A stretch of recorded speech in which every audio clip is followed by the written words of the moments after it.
My name is Neva Hassanein. I live in Missoula, and I'm a professor of environmental studies at the University of Montana.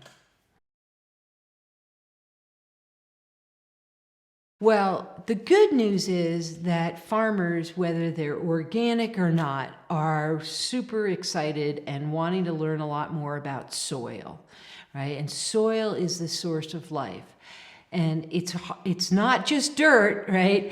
It's really important that we protect the soil, especially that is of high quality for agriculture.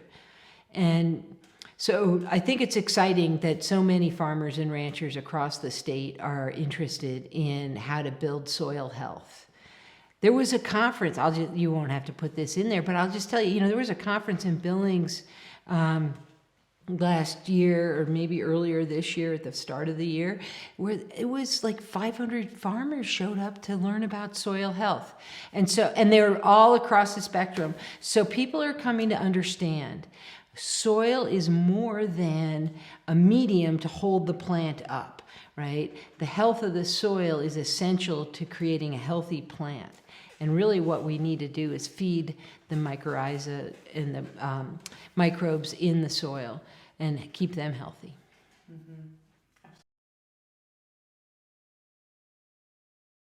Let me say one of the most exciting things that's happened in Montana over the last 3 decades is that there has been a growing local food economy, a regional food economy, if you will.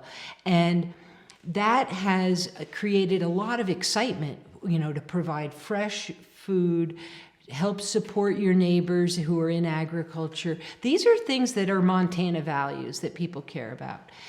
The thing that's threatening this is that, Montana is an absolutely beautiful place. And the cities, especially Bozeman and Missoula and up in the Flathead, we're seeing tremendous growth that is going sort of, it's really spreading out into the farmlands that surround these cities, right? People settled near the good farmland, and that's why we have this excellent prime soil near many of our major cities. What has happened is, if you have to ask yourself, if we're losing that land to development, and we are every day losing prime agricultural soil, which is irreplaceable, we're losing that to development. But we can't build that local food economy, that regional food economy. We can't build that without farmers and farmland. And so I've come to realize that a lot of my work needs to literally be also about soil, but about how do we protect that soil for the next generation. So I'm deeply concerned, and I know many people are around Montana, about the loss of farmland to development. Farmland near the city is especially vulnerable because it's flat, it's well drained, and it's near the cities, right? And so it's much easier to put a subdivision on a piece of land, like a nice piece of farmland, than it is many places else, right? So that's why we're tending to grow houses instead of food.